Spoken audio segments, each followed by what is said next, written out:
Bismillahirrahmanirrahim. Assalamualaikum warahmatullahi wabarakatuh. Hamdan wa syukran lillah, salatan wa salaman ala rasulillah. Amma ba'du. Alhamdulillah, bersyukur kepada Allah subhanahu wa ta'ala yang telah memberikan kita banyak sekali nikmat sampai detik ini. Salah satu nikmat yang Allah berikan kepada kita adalah diberikannya kita sempat untuk belajar dan untuk menuntut ilmu. Kemudian sholawat salam senantiasa tercurahkan kepada junjungan kita Nabiullah Nabi Muhammad sallallahu alaihi wa alihi wasallam. Beliaulah uswah hasanah, teladan terbaik kita yang kita damba-dambakan syafaatnya di yaumul akhir kelak. Yang kami hormati Bapak Anggi Septia Nugroho MPDI selaku dosen pembimbing, dosen pengampu mata kuliah ilmu Quran, dan kawan-kawan semua, terutama kawan-kawan Prodi Pendidikan Agama Islam kelas B angkatan 2021. Baik, alhamdulillah, dan insyaallah kesempatan kali ini kami akan memaparkan sedikit materi, sedikit ulasan mengenai nasikh dan mansukh. Sebelumnya mohon izin kami memperkenalkan diri dari kelompok 6. Kelompok 6 ini terdiri dari dua orang ya. Yang pertama saya sendiri, Muhammad Hanafi, dan ada rekan saya Anissa Ayu Lestari. Baik kawan-kawan semua, sedikit kami paparkan penjelasan terkait nasikh dan mansukh. Perlu diketahui bahwasannya nasikh dan mansukh ini adalah salah satu ilmu yang masuk dalam pembahasan ulumul Quran, dan memang kita perlu untuk mengetahui ini. Bisa kita lihat untuk secara etimologi, pengertian atau kata nasakh mansukh ini berasal dari kata nasakha yansukhu naskhun, yang artinya menghapuskan atau memindahkan atau menukarkan. Dari kata nasakh ini kita dapat memiliki beberapa makna yang terkandung dalam kata nasakh. Di antaranya bisa kita lihat, yang pertama, nasakh dapat bermakna sebagai aizalah. Aizalah yang artinya menghilangkan. Yang kedua, nasakh dapat bermakna tabdil. Tabdil ini berarti mengganti atau menukar. Kemudian nasakh dapat bermakna tahwil yang memiliki arti memalingkan. Kemudian yang terakhir, nasakh juga dapat bermakna sebagai menukilkan dari suatu tempat ke tempat lain.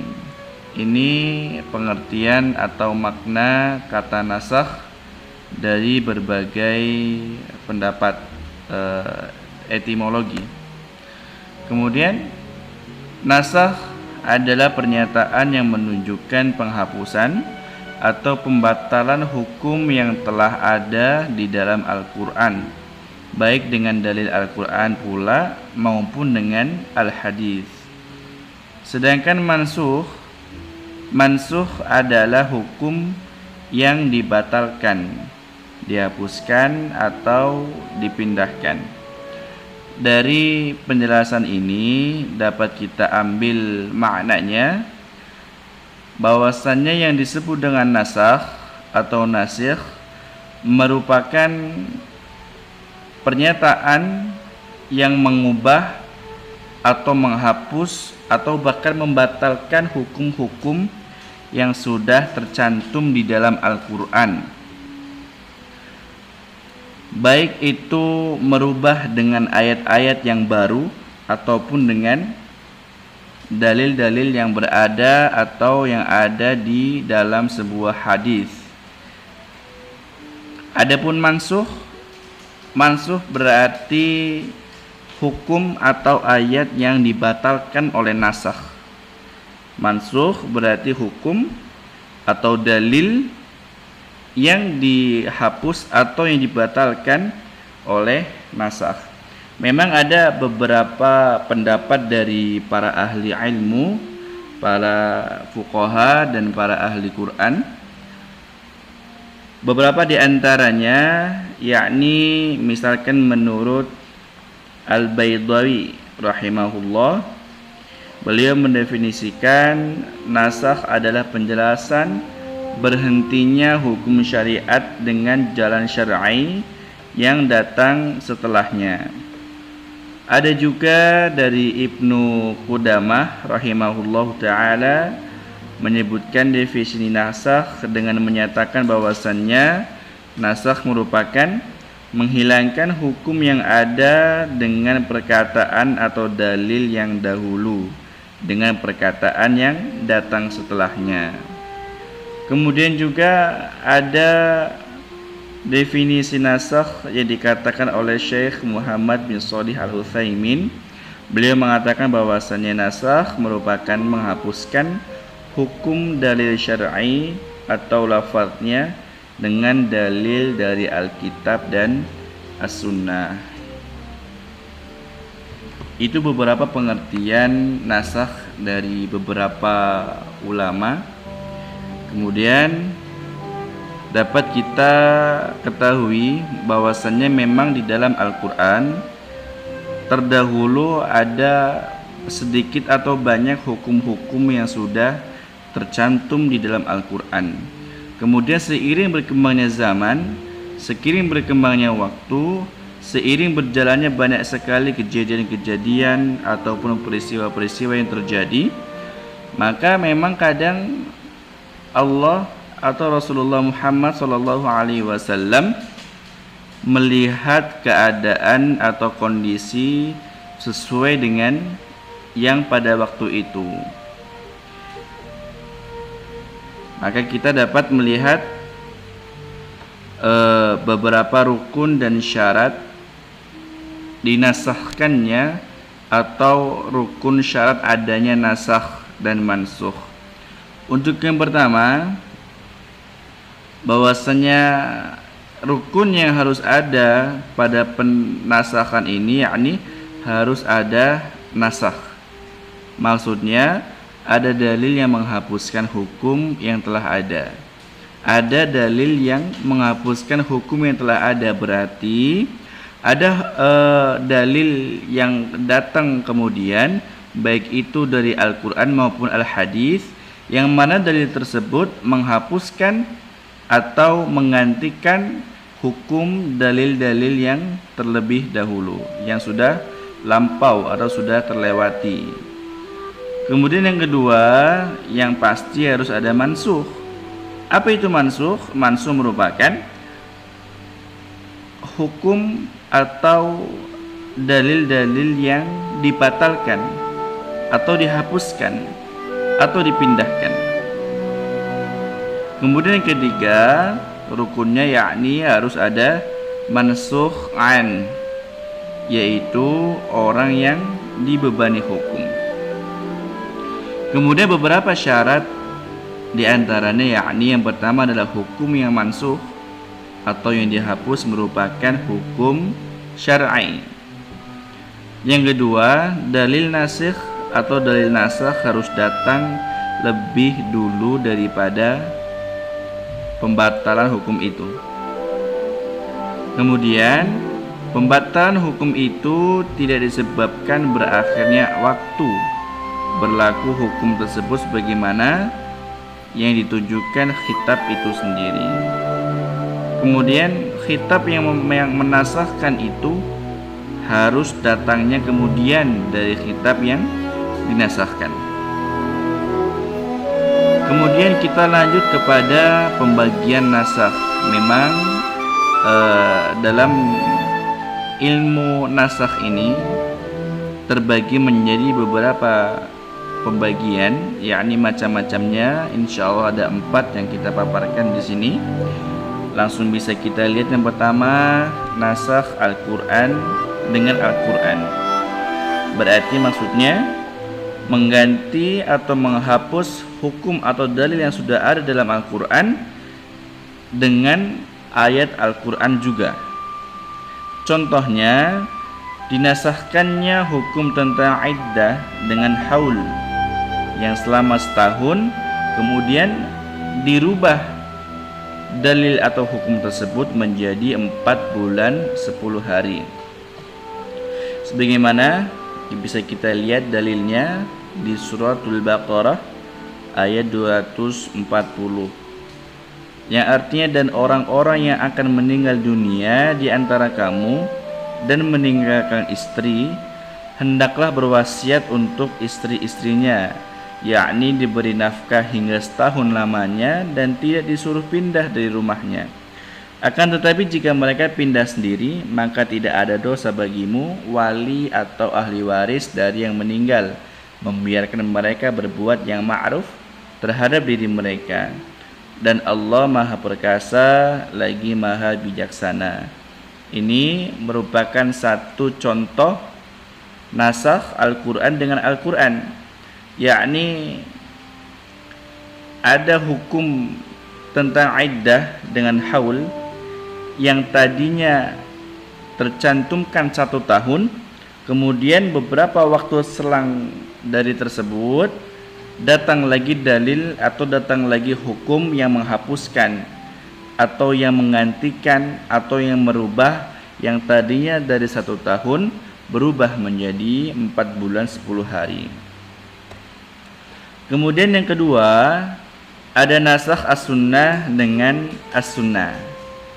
Berarti hadis mutawatir dan ahad dinasakh oleh hadis mutawatir dan hadis ahad dinasahkan oleh hadis ahad.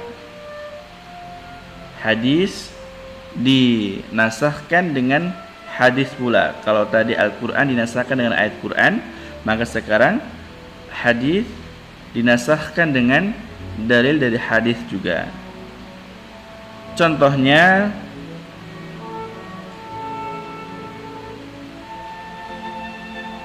ada hadis yang berbunyi annahu humila ilaihi man syaribahar rabi'ata falam yaqtulhu.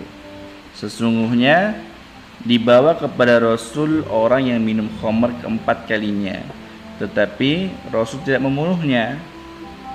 Sabda Rasulullah, kuntu nahaitukum 'anid dakharil humulil adhahi li ajalid dafati faddakhiruha. Yang artinya, dahulu aku melarang kalian menyimpan daging kurban karena ada golongan yang membutuhkan, maka sekarang simpanlah. Ini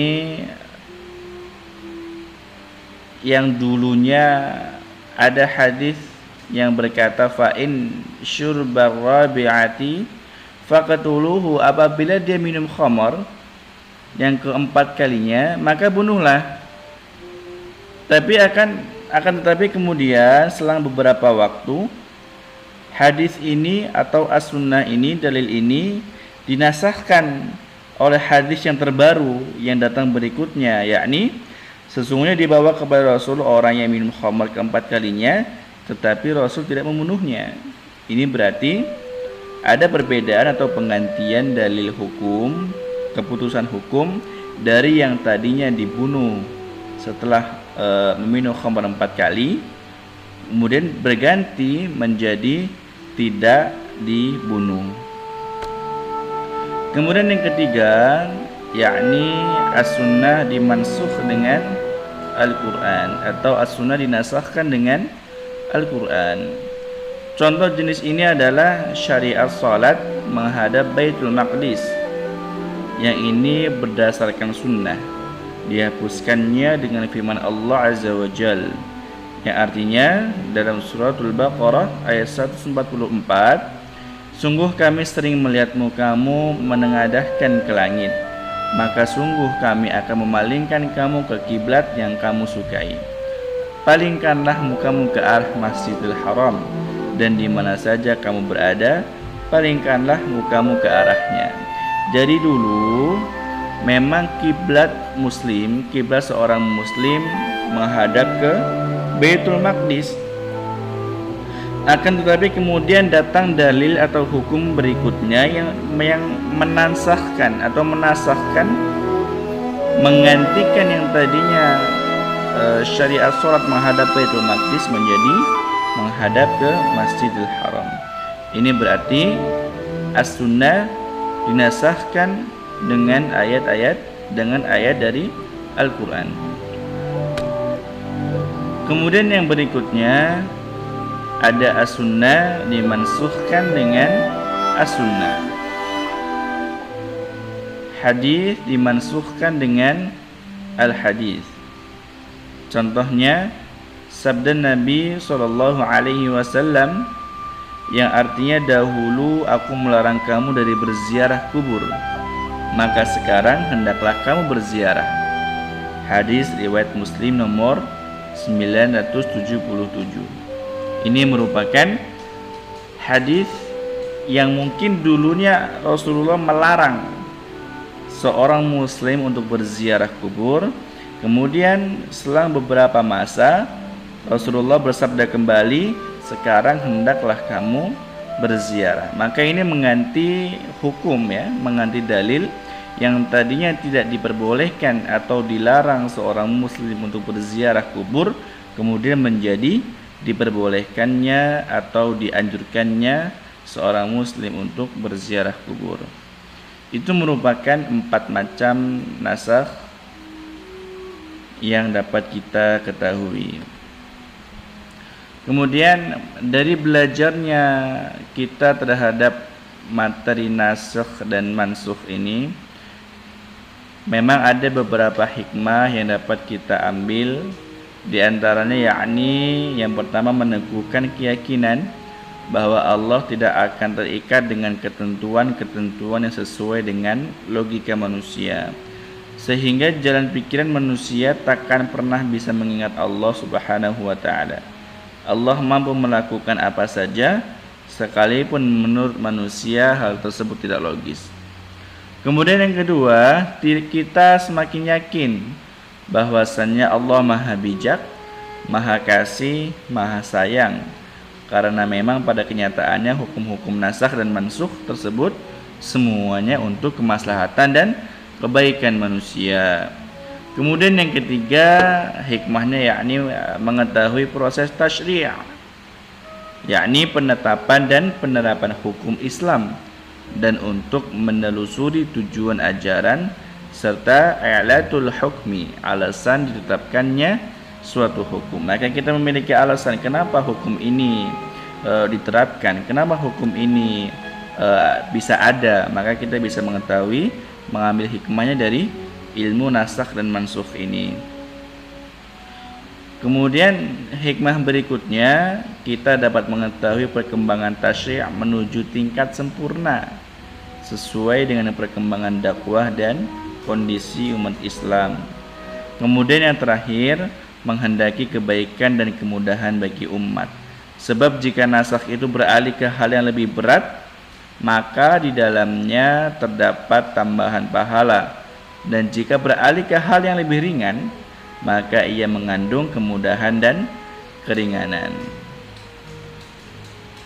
Baik, kawan-kawan semua yang senantiasa bahagia selalu, demikianlah sedikit pemaparan mengenai pengertian nasakh dan mansukh, kemudian syarat dan rukun nasakh dan mansukh, dan kami juga sudah mencantumkan beberapa poin perihal hikmah dari adanya nasakh dan mansukh ini. Memang masih banyak sekali yang belum kita cantumkan karena memang ini keterbatasan kami, yang semoga kedepannya kami bisa memperbaiki dan bisa meningkatkan kualitas pemaparan atau kualitas presentasi kami lebih baik lagi. Terima kasih. Semoga sehat dan bahagia selalu kepada semuanya. Mohon maaf jika ada hal-hal yang kurang berkenan atau ada hal-hal yang kurang mengenakan di hati para pembaca, para pemirsa. Kami mohon maaf, dan kepada Allah kami memohon ampun. Hadanallahu wa iyyakum, sahalallahu lakum, barakallahu fikum.